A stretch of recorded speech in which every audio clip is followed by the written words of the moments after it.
This is Washington Policy Center's The Good, the Bad, and the Ugly of Education. We break down the latest in what's happening in education policy for Washington State and how to create the best future for parents and students. Welcome to this episode. My name is Donald Kimball, and I'm here with our Center for Education Director, Lieve Finna. We're here to bring you the latest news in education, both nationally and in Washington State. So let's start national. What is the news with school choice or school choice movements, or just education in general on the national front? Well, I have been encouraged by the fact that in the Congress, there has been a bill called the Educational Choice for Children Act, which was introduced by Senator Cassidy of Louisiana. And that would create a tax credit against your federal income tax if you decide to donate that to a scholarship granting institution to give children scholarships to attend private school. And that has a $10 billion cap and would serve about 2 million students nationwide. And that would give, this is in response to parents demanding more control over the education of their children at the federal level. It's exciting development. They're discussing it in Congress. That's great. Lovely to hear. Mm-hmm. One objection might be on that. Doesn't that just exacerbate, differences between students, letting people get money back on taxes to encourage people to take their students out of public schools? Is that unfair to the students who get left behind? Shouldn't money just be going more towards public schools to help them do better? What would your sort of response to that be? Well, the empirical research shows that when you allow programs like this, so they're called, broadly speaking, school choice programs, that the ensuing competition for students drives improvements to the traditional schools. So everyone benefits. The child who leaves the system to go to a private school because their parents have decided that it's safer or better or more fitting with their family's values to enroll their child in a private school. But it not only helps, school choice not only helps that child, but it also helps the children that are remaining in traditional schools, because the administrators say, hey, we need to improve what we're doing. Maybe we should be less ideological. Maybe we should increase our safety measures. Maybe we should get rid of that bad teacher in the third grade that we all know is not preparing kids for success in elementary school. So there's lots of things that the traditional system can do and isn't doing. And that's why school choice is such a good idea. Excellent. All right, well, let's talk local. So last week you testified, I believe, on a bill, and you've got some more testimonies coming up this week. Let's talk about those. Yes, so last week I testified on House Bill 2398, which was introduced by Representative Jim Walsh, and that would require that parents comprise 50% of the committees in local school districts that select instructional materials for the school classrooms. And this is a good bill, and I testified as such, and it's a response to the effort by the state to control curriculum choices by local districts. So there's a fight over this, and we touched on that last week, but this is a positive response to that, and I testified that it would be good policy for the state of Washington.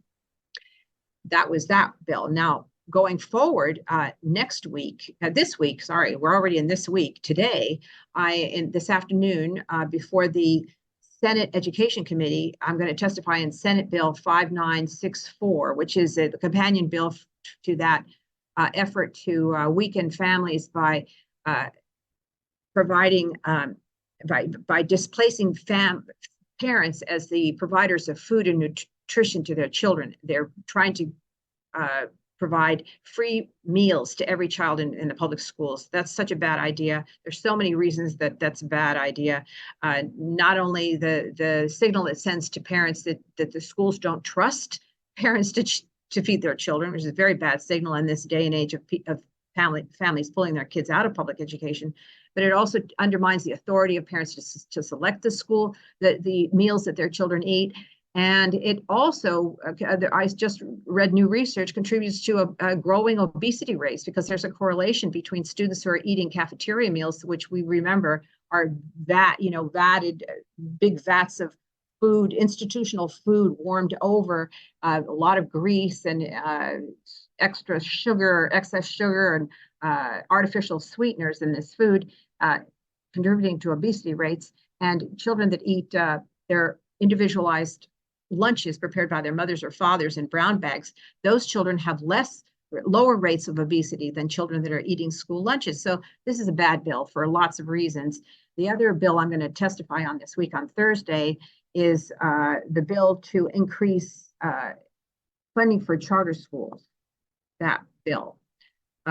That everyone remembers that the state legislature is discriminating against the funding of our public charter schools by not giving them access to the local levy funding that other traditional schools get, which is about $3,000 per child. It's a discriminatory practice.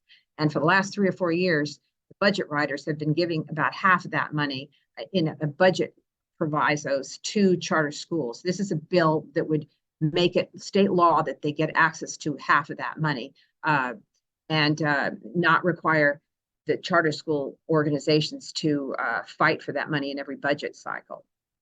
All right, let's talk about charter schools a little bit then. So, one of the common complaints, and I know you've addressed this in a publication before, but let's talk about it, is that when you talk about school choice, whether that's through adding funding to charter schools or school voucher programs or whatever form it takes, but let's talk about charter schools specifically, this takes away money from traditional public schools and it drains resources for the majority of students in order to benefit this minority that get accepted into a charter school. What do you say to that? What's the myth there, and how do you debunk it?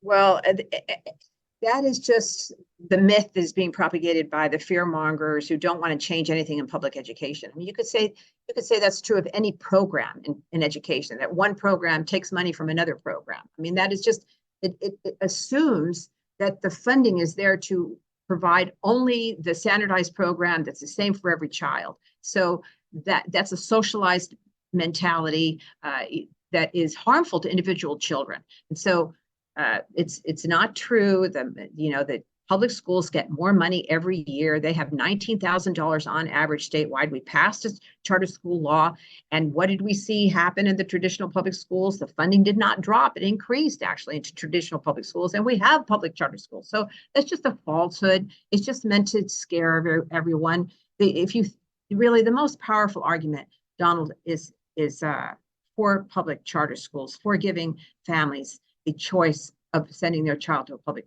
charter school. I got from the children I spoke to in these public charter school high schools. I've spoken to quite a lot of young people, ages 15, 16, 17, saying, my family and I are so grateful we had this option. Over in West Seattle, there was a child just shot, in a close by to a Chief Sealth High School over there in West Seattle. And it was a West Seattle child who told me they were very happy to have the opportunity to go to the charter school there, which the name escapes me at this moment. But here, just for safety reasons alone, the families are excited to send their children to charter schools. But if you go to visit one, they're small, they're individualized, they're very focused on results, they're very positive environments. No one is overlooked or neglected. Every child matters to them because, of course, every child represents the funding from the state, a choice made by the child and the parents to attend that school. The whole notion of forced assignment versus a voluntary choice. This is what we're talking about, and it's reflected in the happy and the okay. So I noticed this morning that I was just looking at this, the enrollment in public charter schools after the COVID school shutdowns of the traditional schools nationwide increased 7% enrollment in public charter schools because families quickly saw that the traditional schools were failing to meet the challenge presented by the COVID, and yet the public charter schools were doing well. They were nimble and quick. So there was a nationwide 7% increase. Here in Washington State, there was a 35% increase. Short term, we have small numbers, so the number is high, of course, when you have small numbers, but 35% increase of families moving their children out of traditional public schools into public charter schools because those charter schools were on the ball. They were able to open with safety measures in place, or they were already skilled purveyors of education services over the internet, et cetera. So, this is charter schools are a good, and now new national results are coming out every day saying that the children that are attending these schools are getting a better education than the kids that are left in the traditional schools. So there really should be no debate on this because the numbers show that this is good for children. It strikes me as you're talking about both this bill to increase funding for charter schools and the opponents, what they would say about it, and even the prior bill about increasing meals to every student, is that it feels like a lot of people who want the socialized model think that every institution should be all things to all people. And I don't think that we get the best results because that's not how humans operate. Every individual has unique needs and excels in different ways. And so offering things like smaller, isolated, well, not isolated, but smaller, individualized options that are closer to something like a charter school, it tends to help people who needs different treatment. And it just also helps to create an environment of competition. So my next point that I would like to ask you about then is you're talking about the improvements in grades and test scores from charter schools. I've also heard the argument from opponents that that's because charter schools get to pick and choose who attends, and therefore the most disadvantaged and lowest income and most challenging students will be left behind into the older traditional public schools, and so the charter schools will just get to pick and choose. It strikes me as so anti-child to force. It's kind of like the building is burning. We're not going to let anybody out. We're all going to suffer together. I mean, that is just an anti-education mentality.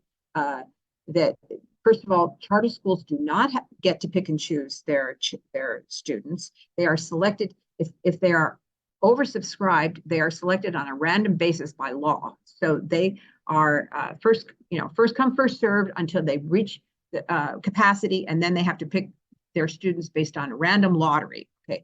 And our charter schools in Washington State have higher percentages of special needs children than the traditional public schools. They also have higher percentages of teachers of color than our traditional public schools. So what they do is, because they're smaller, they have less regulatory oversight. They're allowed to individualize the program to meet the needs of the particular child. It gets to smaller is better. If you look at high school, if you look at private schools versus public schools, what you often see is this issue of size. Private schools are small because only small institutions, small schools can actually deliver individualized services to children. These large public high schools like I went to, I had 600 people in my class. That meant we had 1,800 people in our high school. And that is just, it means that children who are not well supported by their families or have particular problems with learning, they get lost and overlooked. And you hear this from teachers all the time, and teachers don't like that. And so no, smaller is better. Control by the people affected is always better than some large bureaucracy that doesn't care about you and forces you through the program.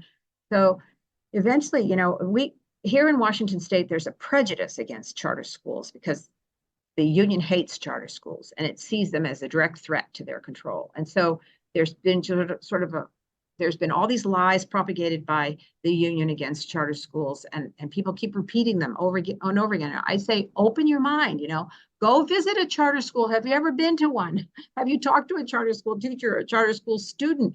They are not the horrible that has been painted by the union. They're actually good, and we need more of them. And the union has managed to quarantine.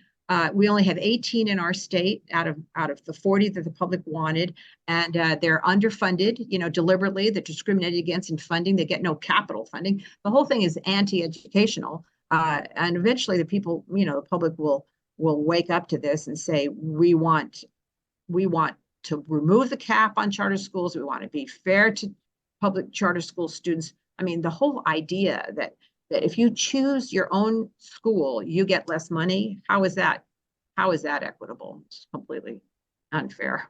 Yeah, well, it does strike me that if people are worried about the small number of charter schools getting ahead, then it seems to me to make sense that we make the small number of charter schools a large number of charter schools so everyone can get ahead, right? Yes, exactly.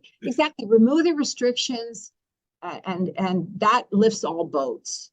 I mean, you Exactly see right. this over and over again in education. You give choices. We used to have a lot more choices. Now they're removing them because they don't fit in with the DEI mentality.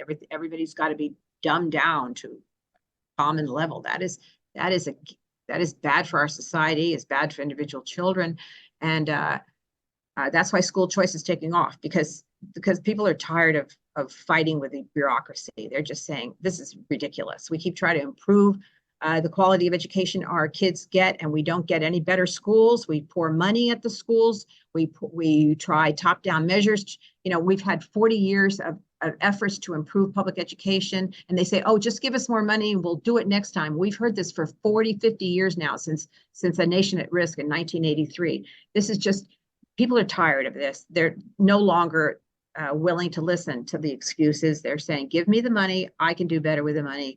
And that's what's happening. It's happening in other states. It's so exciting, and it will happen here eventually. Absolutely. Yeah. Well, and that's the hope. And if we can get started with a little bit of more equitable funding for our current school choice options, sounds like a good way to go. Thank you so much, Leave. We will continue with this series on the next episode next week. We'll catch you then. Thanks so much, Donald.